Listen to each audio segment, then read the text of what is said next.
I have a lot of people who message me like on Twitter or Instagram, where they're saying like recommend how to get better at poker.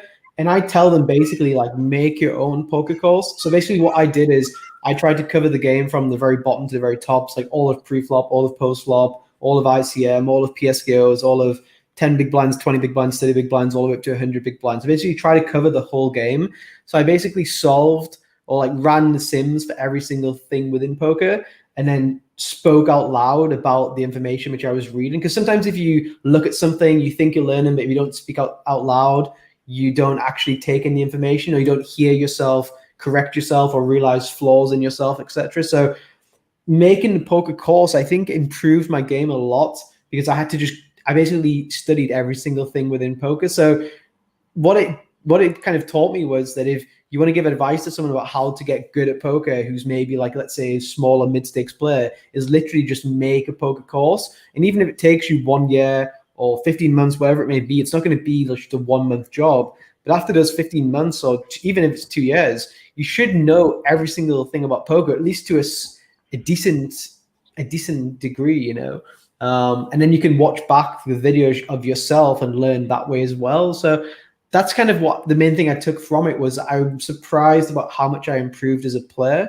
So even without, you know, making money from selling the course, I think I made enough EV in that time as a better player to play higher stakes, or to continue playing high stakes, or whatever it may be. So that was kind of my biggest takeaway. I think I didn't really see it as like a course. Let's say I saw it more as like almost like personal development or game development, or whatever it may be.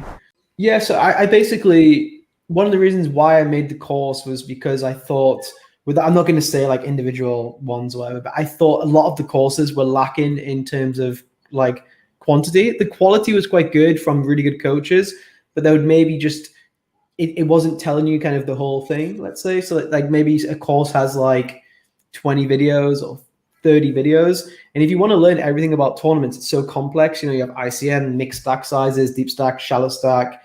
You have 8 positions on the table. It's not like a heads up game. You know, there's so many different positions versus different positions. So I was like, I want to cover absolutely everything and put it all into one, rather than have like, I could have made a course on basically playing ICM. I could have made a course on PSKOs. I could have made a course on pre-flop, a course on post-flop, and sell them all individually with like 30 videos in each, which is what most of the sites do. But how I wanted to differentiate was basically put them all together, but for the same price. So instead of selling 5 courses for $1,000 and doing it that way, I thought I would sell just 5 courses all within one, if that makes sense. So like I had a heads up part of the course with Kevin Rabichow. So me and Kevin could have made a heads up course together and sold it for, let's say, $500, whatever. But instead we put it in the course. Same with PSKOs, same with ICM, same with live plays. I think some of the other sites, they have like a course and then they have a live plays, which you can buy on top as like a second thing. But I wanted to put it all into one. So I think that's the biggest thing which stands out. I think we have like 192 videos now and like 96 hours. And I think the average for the other courses is like 30 videos in 12 hours or something along the lines of that. So I think so, but that's just how I see it. One of my goals will be to like win leaderboards, especially like WCUP leaderboard. So I'll be playing all the $1 and $5 and $10 too. So I need to be quite careful with that stuff, because if I'm playing a 25K and I'm playing a $1 tournament, it's like it's like a weird format like deuce to 7 triple draw or something. It can take a lot of focus. So I like to max late register a lot of tournaments on other sites. On Party, I usually try to register straight away from the start. Don't really ever late reg the stuff there.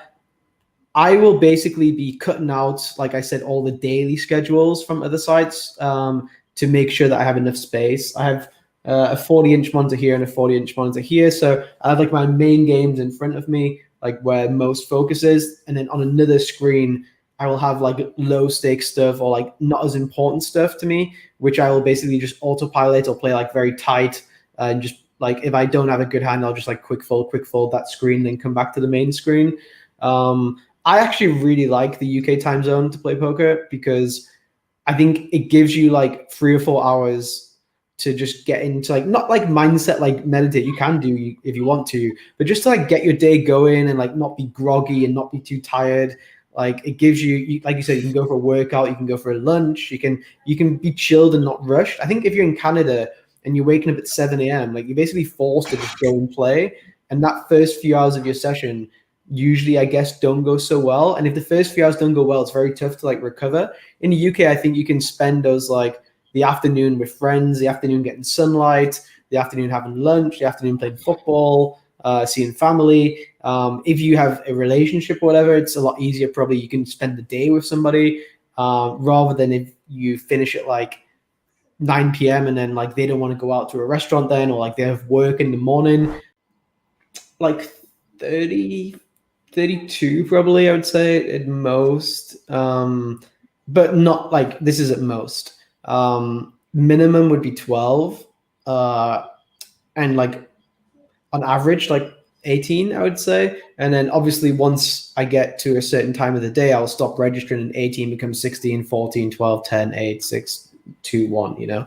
So like I have like I've not been told by a doctor or whatever, but I feel like I have some form of OCD where I just need to be having action, having stuff going. Like if I play one table, I think I don't play as well as if I have like 6 or 8 tables where I don't know, my mind's just ticking over. That's just the way that I think I work. But I think a lot of people really like you said there, you said 4 or 6, then you said 10 and 12. I think that's what a lot of people kind of do. Maybe I'm not saying you do. Not saying you do it, but a lot of people do it incorrectly, that they try to do like big jumps. To me, playing extra tables is like just as big a skill as like being able to play the button, being able to play the big blind, whatever it may be. I think training yourself from like I didn't just one day wake up and play 32 tables, you know, like I started with 4, then I went to 6, and then I went to 8, then I went to 10, then I went to 12, and slowly trained myself up over, 10 years, whatever, playing online. And being able to play more tables means you make more money, right? So like I think not enough people prioritize it as like a skill, and they see it as just like a thing, like a talent. Like I don't think it's really a talent. I think it's like a skill that you train up over time and get used to it playing more, getting your brain used to playing more tables. Because if you can play 32 tables with a 10% ROI or 6 tables with a 30% ROI, you're gonna be making more money as the 32 tables, even if your game drops off, like 75%. Like poker at the end of the day is like a game to win, right? Like people play it to make money or whatever, or like professionals do at least. So I think training yourself up to play more and more tables is probably like the most underrated skill in poker. That's what I think at least. People are really focused on strategy and sims and this and that and the other, where really it's quite a simple one, just playing one extra table. It doesn't need, if you do it gradually. I think people just don't really consider it for some reason. I'm not sure why. So when I made the course initially, I ran all the sims myself. I bought computer and power, I bought everything, and I used mostly PO Solver and Simple Preflop and Hold'em Resources Calculator. So free tools, which one are very tough to use. I would say very sophisticated to use, very easy to misuse as well, which is a very big problem. 2, you need a lot of computing power, either like an external server or this, that, or the other. And yeah, free takes a lot of time. So like, let's say I want to analyze a hand I played using PO Solver. I have to have a good PC. I have to have a lot of time. I have to know how to run the sims, and then I have to wait for it to come and be done. So I spent all that time and all that resources and all the effort on that myself. But now I really like using something called Odin. It's what I've been using for like the last few weeks. Odin is essentially, they have every single sim ran for like, I think 10 to 50 big blinds right now. So you can just let's say you play a session. What I like to do is save every hand I don't know what to do. And I'm not very good at poker. So I usually have like 100 hands by the end of the session, which I'm unsure if I played it well or not. And I like to go over those 100 hands using Odin like during the week. And for me, it's very convenient. I don't have to run the sims myself necessarily. It's there for me. The interface is really nice.